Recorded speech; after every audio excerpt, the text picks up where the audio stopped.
గతంలో ఉమ్మడి రాష్ట్రంలో మనది 25 జిల్లాలు ఉంటే విడిపోయినటువంటి రాష్ట్రంలో ఇటు ఇది 23 జిల్లాలు ఉంటే 13 ఇక్కడ 10 జిల్లాలు అక్కడికి వెళ్ళినాయి. వాళ్ళకి 10 జిల్లాలు కాస్త ఆ తర్వాత 30 దాటిచ్చారు. ఇక్కడ మనకి 26 చేశారు జగన్ హయాంలో.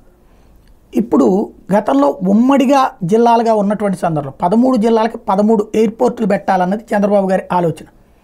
మనకి ప్రస్తుతానికి చూస్తే విశాఖపట్నం ఒక ఎయిర్పోర్ట్ ఉంది, రాజమండ్రి ఒక ఎయిర్పోర్ట్ ఉంది, విజయవాడ ఒక ఎయిర్పోర్ట్ ఉంది, తర్వాత మళ్ళీ నెల్లూరులో నెల్లూరు తిరుపతిలో ఒక ఎయిర్పోర్ట్ ఉంది, కడపలో ఒక ఎయిర్పోర్ట్ ఉంది.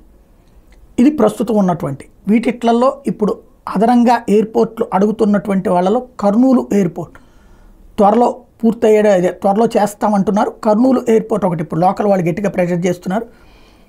ఆల్రెడీ ఎయిర్పోర్ట్ ఉంది, దానికి సంబంధించి ఎయిర్పోర్ట్కి సంబంధించిన కన్స్ట్రక్షన్ ఎప్పుడో ప్రారంభమైంది. అది లైమ్ లైట్లోకి తీసుకొచ్చేటటువంటి ప్రయత్నం కర్నూలు దగ్గర ఒకటి.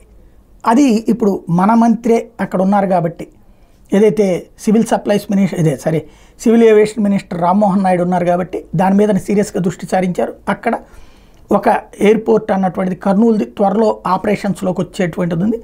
అట్లాగే ఇప్పుడు అనంతపురంలో ఒక ఎయిర్పోర్ట్ పెట్టమని అడుగుతున్నారు, నెల్లూరులో ఎయిర్పోర్ట్ కావాలని అడుగుతున్నారు, అట్లాగే భీమవరం దగ్గర ఎయిర్పోర్ట్ కావాలని అడుగుతున్నారు. మరొక వైపున శ్రీకాకుళం దగ్గర ఒక ఎయిర్పోర్ట్ కావాలన్నటువంటి కోరిక ఉంది. దాదాపుగా ఇదే తర్వాత అనేది చిత్తూరు జిల్లాలో ఆల్రెడీ తిరుపతి ఉంది కాబట్టి అంతవరకు ఓకే. టోటల్గా దాదాపు 4-5 ఎయిర్పోర్ట్లు కొత్తగా అడుగుతున్నటువంటి పరిస్థితి ఉంది. నిజంగా ఇప్పటి నుంచి ప్లాన్ చేసుకుంటే కనుక సాధ్యమయ్యేటటువంటిదే.